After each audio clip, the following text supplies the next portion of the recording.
नमस्कार दोस्तों। रिसेंटली अगर आप कई सारे हेडलाइंस देखोगे तो यहां पर खबर आ रही है कि टर्की के द्वारा करीब 100 मिलिट्री ड्रोन्स इसको भारत एक्सपोर्ट किया जाएगा। ये आप देख सकते हो, Turkey to export mini drones to India soon. यहां पर भी आप देख पाओगे Turkey is ready to export unmanned aerial vehicles to India. तो ये पूरा मामला है क्या, यहां पर किस प्रकार से जो टर्की है वो भारत को दे रहा है, क्योंकि अक्सर आप टर्की और भारत के बीच में जो कन्फ्रंटेशन है वो कई बार देखने को मिला है। तो एग्जैक्टली हुआ क्या है यहां पर, क्या किसी प्रकार की पहले डील हुई थी, ये जो ड्रोन की हम बात कर रहे हैं उसमें क्या फायदा है, काफी कुछ जानने को है। चलिए आगे बढ़ते हैं, लेकिन उसके पहले अगर आप यूपीएससी या फिर किसी भी एग्जाम की तैयारी कर रहे हैं तो आप हमारे ऐप को डाउनलोड कर सकते हैं या फिर studyIQ.com विजिट कर सकते हैं, वहां से सारी जानकारी आपको मिल जाएगी। इसके अलावा अगर आप एमसीक्यूज अटेम्प्ट करना चाहते हैं तो मेरे इंस्टा पेज पर जा सकते हैं, वहां पर स्टोरीज में आपको सभी एमसीक्यूज मिल जाएंगे। चलिए देखते हैं एग्जैक्टली हो क्या रहा है यहां पर, हम इसकी चर्चा क्यों कर रहे हैं। देखिए, टर्की के अंदर एक कंपनी है जिसका नाम है ज़ायरोन डायनामिक्स। ठीक है, काफी इंपॉर्टेंट है, मैं आपको बताऊंगा क्योंकि भारत के साथ भी इसका थोड़ा रिलेशन है। तो ज़ायरोन डायनामिक्स यहां पर प्रिपेयर कर रहा है कि अगले साल तक करीब 100 मिलिट्री ड्रोन्स वो भारत भेज पाएगा। यहां पर आप देख पाओगे इट इज रिटन कि it is preparing to ship its ZCQM multi rotor mini drone. तो ये जो ड्रोन है ये हम इसकी बात कर रहे हैं, ये मल्टी रोटर, जैसा कि आप देख पा रहे होगे, ये ZCQM ड्रोन है और ये आपके एग्जाम में भी पूछा जा सकता है। ध्यान रखिएगा कि ये जो ड्रोन है वो टर्की से बिलोंग करता है। तो इस साल के एंड तक बताया जा रहा है कि पहला जो मिनी मल्टी रोटर ड्रोन है वो भारत भेजा जाएगा और 2022 के एंड तक करीब 100 मिलिट्री ड्रोन ये भारत डिलीवर कर दिए जाएंगे। ऐसा वहां की जो न्यूज एजेंसी एनाडोलू एजेंसी उनके द्वारा बताया गया है। इनफैक्ट मैं आपको यह बता दूं कि अगले साल भारत में मार्च 2022 में यहां पर फ्लाइट डेमोन्स्ट्रेशन जो होता है वो किया जाएगा और जो भी डिफेंस है, क्योंकि हमारी तरफ से क्या है कि डिफेंस का टेंडर वगैरह निकाला गया था, उसके माध्यम से ये सारी चीजें की जा रही हैं। And it is also planning to expand to Far East country, जैसे कि साउथ ईस्ट एशिया हो गया, वहां पर भी एक्सपोर्ट करने की कोशिश कर रहा है। इससे भारत को भी फायदा होगा, मैं आपको आगे ये सारी चीजें बताऊंगा।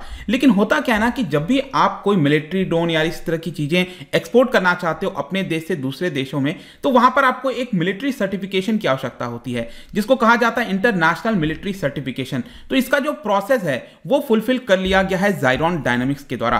इनफैक्ट बताया गया है कि इन्होंने ऑलरेडी यहां पर वैरायटी ऑफ वेदर कंडीशंस में, जैसे कि डेजर्ट, सैंडस्टॉर्म, आर्टिक कोल्ड या फिर हैवी शावर हो गया, स्नो स्टॉर्म हो गया, जितने भी अलग अलग प्रकार के वेदर कंडीशंस होते हैं वहां पर इसकी टेस्टिंग की जा चुकी है, ताकि जो इंटरनेशनल मिलिट्री सर्टिफिकेशन होता है वो इनको यहां पर मिल जाए। और अब क्योंकि ऑलरेडी वेदर टेस्टिंग हो चुकी है तो यह बताया गया है कि जो इसकी बाकी की फ्लाइट टेस्टिंग होती है अलग अलग एनवायरमेंट में, वो भी जल्दी किया जाएगा। अब इसमें खास बात अगर आप देखोगे तो जो मिनी मल्टी रोटर, ये जो मैंने आपको ड्रोन दिखाया, इसने अपना खुद का रिकॉर्ड ब्रेक किया है जो रिसेंट टेस्टिंग की गई थी, और ये करीब 1.2 किलोमीटर अबव द ग्राउंड ये एल्टीट्यूड हासिल कर गया था। अब देखिए 1.2 किलोमीटर, कुछ लोग सोच सकते हैं कि ये बहुत ज्यादा नहीं है, लेकिन मैं आपको बता दूं कि ये जो पर्टिकुलर कैटेगरी की हम बात कर रहे हैं, मिनी रोटर कैटेगरी की, ये मैक्सिमम अगर आप देखोगे ज्यादातर जो ड्रोन है वो 400 मीटर के हाइट तक ये जा पाते हैं, लेकिन यहां पर ये 1.2 किलोमीटर की जो हाइट है वो उसने अचीव की है। इसके अलावा यहां पर जो टाइम स्पेंड किया है इसने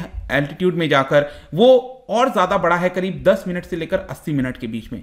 तो इसके अंदर काफी इंप्रूवमेंट देखने को मिल रहा है, जो कि भारत में जो मिलिट्री हमारी जो आर्मी है उनको कुछ हद तक मदद कर सकता है, स्पेशली यहां पर बॉर्डर एरियाज पर अगर निगरानी रखना है। और खास बात क्या होता है कि जो छोटे वाले ड्रोन्स होते हैं वो धीरे से जाकर चीजों की पता लगा सकते हैं, मदद कर सकते हैं, ताकि एनिमी को यहां पर पता ना चले। अगर आप बड़े ड्रोन्स भेजोगे तो जाहिर सी बात है वो उसको ट्रैक कर लेंगे। तो ये सब इसकी खास बात होती है। अब क्वेश्चन आता है कि भारत का इसके साथ रिलेशन कैसे हो गया। मैं आपको बता दूं, इसी साल 18 अगस्त को जो भारत की एम्बेसी है टर्की में, उन्होंने यहां पर एक ट्वीट किया था एक न्यू बिगनिंग के बारे में। आप देख सकते हो, a new beginning welcome Indian investment in defence sector. Basically क्या हो रहा था, कई सारी रिपोर्ट्स ऐसी आ रही थी कि क्या कोई भारत की कंपनी है जिसने ज़ायरोन डायनामिक्स के साथ, मतलब ये जो ड्रोन बनाने वाली कंपनी है, क्या उसके साथ किसी प्रकार का पार्टनरशिप किया है। उसी को कंफर्म किया था इंडियन एम्बेसी इन टर्की ने, और यहां पर आप देख पाओगे उन्होंने क्लियरली बोला है कि भारत की जो एक कंपनी है जिसका नाम है DCM श्रीराम, इन्होंने यहां पर एक पार्टनरशिप साइन किया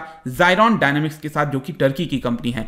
इसके तहत क्या हुआ है कि यहां पर DCM श्रीराम ने $1 मिलियन का निवेश किया है ज़ायरोन डायनामिक्स में, और इस पर्टिकुलर कंपनी का 30% हिस्सा, 30% शेयर उसने अपने पास एक्वायर कर लिया है। तो जाहिर सी बात है कि जब ये पार्टनरशिप हो रहा है तो अच्छा ही होगा कि वहां से जो ड्रोन है वो भारत आ सके। और इस पार्टनरशिप के तहत जो एक्सपेक्टेशन उन लोगों के द्वारा बताया गया था उस समय, उसमें यही कहा गया था सिविलियन पर्पस से, कार्गो ट्रांसपोर्टेशन से, या फिर भारत या फिर आसपास की जो नेबरिंग कंट्रीज हैं उनको भेजा जाए, और आगे चलकर एक्सपेक्टेशन यह है कि यूरोप और ऑस्ट्रेलिया जैसे देशों को भी यहां पर एक्सपोर्ट किया जाएगा। तो जाहिर सी बात है जितना ज्यादा एक्सपोर्ट होगा उससे और ज्यादा फायदा होगा भारत की कंपनी को भी। और ये जो पार्टनरशिप है, it is not just investment, यहां पर बेसिकली उनका कहना था कि ग्लोबल अनमैन्ड एरियल व्हीकल की जो कंपनी है वो हम बनाना चाहते हैं दोनों सिविलियन और मिलिट्री डोमेन के अंदर। अब यहां पर इस पार्टनरशिप के दौरान यह बताया गया कि ज़ायरॉन डायनामिक्स जो टेक्नोलॉजिकल असिस्टेंस होता है, टेक्नोलॉजिकल ट्रांसफर होता है, वो यहां पर करेगा डीसीएम श्रीराम को। तो जाहिर सी बात है उसका जो बेनिफिट है वो भारत को ही मिलेगा, भारत के अंदर भी टेक्नोलॉजी आएगी, और साथ ही साथ दोनों पार्टीज असिस्ट करेंगे ताकि विश्व भर में जो मार्केटिंग है इस पर्टिकुलर ड्रोन की वो यहां पर हो सके।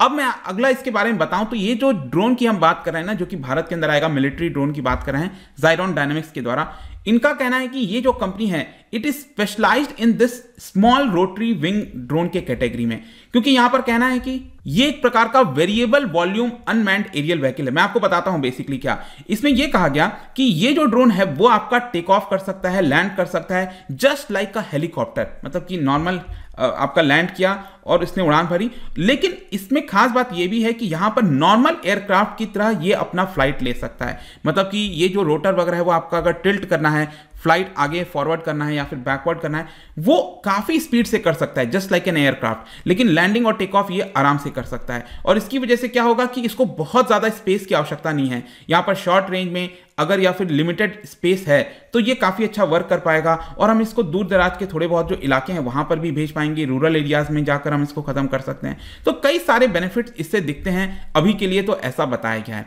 तो ये सब कुछ है, देखते हैं अगले साल तक कब तक ये पूरा ड्रोन आ पाता है। लेकिन यहां पर डेफिनेटली आपके मन में एक क्वेश्चन आ रहा होगा कि अचानक से ये खबर हम कैसे सुन रहे हैं कि टर्की एक प्रकार का ड्रोन का हब बनता जा रहा है। मैं आपको बताऊं तो अभी तक क्या होता था कि यूनाइटेड स्टेट्स पूरे विश्व में लीडिंग यूजर था कॉम्बैट ड्रोन्स का, जैसे कि आपने प्रीडेटर ड्रोन के बारे में सुना होगा, रैपर ड्रोन्स हो गए, तो उसमें काफी अच्छा उसके पास टेक्नोलॉजिकल एडवांसमेंट था। लेकिन वही चीज आज आपको कई सारे देशों के अंदर देखने को मिलेगी। प्रॉब्लम क्या हुआ कि यूनाइटेड स्टेट्स के अंदर उसको खरीदने का जो पूरा प्रोसेस है वो बहुत ज्यादा लेंदी है, क्योंकि ड्रोन अगर आप देखोगे यूनाइटेड स्टेट्स में तो वो उसकी कंट्रोलिंग पावर मिलिट्री और जो कांग्रेस होती है दोनों के पास होती है, तो पूरा बिल पास कराना, ऑर्डर पास कराना, तो बहुत टाइम लग जाता था। इसी की वजह से वो क्या हुआ कि बहुत सारे देश चाइना की तरफ रुख मोड़ लिए थे, और चाइना से आप देख सकते हो उन्होंने CH-4 ड्रोन जो हैं वो कई सारे देशों से खरीदा है। लेकिन यहां पर आप देख सकते हो कि भले ही चाइना का ये जो ड्रोन है वो आपका रेपर जो ड्रोन है यूएस का उससे थोड़ा सा कम, लेस सोफिस्टिकेटेड है, बट स्टिल क्योंकि यूएस में इतना ज्यादा कॉम्प्लिकेटेड प्रोसेस हो गया था, इसकी वजह से कई सारे देश चाइना से खरीदने लग गए। इसी बीच क्या होता है कि जो टर्की है उसको भी अपॉर्चुनिटी दिखती है, और उसने भी धीरे धीरे क्या हुआ कि अपना टेक्नोलॉजिकल एडवांसमेंट करने लग गया ड्रोन के मामले में। और इसका मेन कारण एक और ये भी है कि आपने देखा होगा टर्की के ऊपर कई सारे सैंक्शंस लगाए गए, कई सारी ऐसी चीजें की गई, तो टर्की ने सोचा कि हमारा जो डिपेंडेंसी है फॉरेन के ऊपर उसके ऊपर रिलाय ना करते हुए हम खुद अपनी रिक्वायरमेंट मीट करेंगे। जैसे भारत के अंदर आत्मनिर्भर भारत की बात कर रहे हैं, उसी प्रकार ने टर्की ने इस चीज को स्टार्ट किया, और इसीलिए आज के डेट में वो बहुत सारे ड्रोन को प्रोडक्शन कर रहा है, बेटर क्वालिटी के ड्रोन प्रोडक्शन कर रहा है। स्पेशली मैं बताऊं तो पिछले साल सीरिया और लीबिया में उसने अपना जो ड्रोन है उसको यहां पर लगाया था, ताकि जो ट्रिपोली बेस्ड गवर्नमेंट है उसको सपोर्ट कर सके। इनफैक्ट रिसेंटली आपको याद होगा काफी हमने चर्चा की थी, जो अजरबैजान और आर्मेनिया का युद्ध हुआ था उसमें ड्रोन ने सबसे इंपॉर्टेंट रोल प्ले किया था। ये जो नगार्नो कराबाख कॉन्फ्लिक्ट है उसमें यहां पर अजरबैजान काफी अच्छे से जीत गया था, क्योंकि उसके पास यहां पर टर्की के ड्रोन आपको देखने को मिलेंगे। इजराइल से भी उसने ड्रोन लिया था, लेकिन टर्की से भी लिया था। तो टर्की काफी बड़ा हब बनता जा रहा है ड्रोन के मामले में। तो ठीक है, यहां पर भारत के पास ड्रोन आ रहा है, लेकिन इसका एक मेन कारण यह भी है कि भारत की कंपनी ने निवेश किया है वहां पर। इसके अलावा इजराइल और बाकी जगह से भी हम ड्रोन खरीद रहे हैं। तो ठीक है, ये पूरा खबर था, आई होप कि अच्छे से सब कुछ समझ में आ गया होगा आपको। जाने से पहले एक इंटरेस्टिंग क्वेश्चन आपके लिए, क्या बता सकते हो कि अभी जो एक जनरल रूल है ड्रोन फ्लाइंग इन इंडिया में, भारत के अंदर जो भी ड्रोन फ्लाइंग होती है, क्या बता सकते हो कि मैक्सिमम कितने फीट तक आप उस ड्रोन को ले जा सकते हो? मैक्सिमम यहां पर एक लिमिट लगाई हुई है, वो कितना है? इसका राइट आंसर आपको पता ही है, मेरे इंस्टाग्राम पर तो मिलेगा ही, वहां पर अगर आप नहीं हो कोई बात नहीं, टेलीग्राम से भी ले सकते हैं इसका सही उत्तर। मैं कई सारे MCQs यहां पर डालता रहता हूं, स्टोरीज के फॉर्म में आप जाकर प्ले कर सकते हो।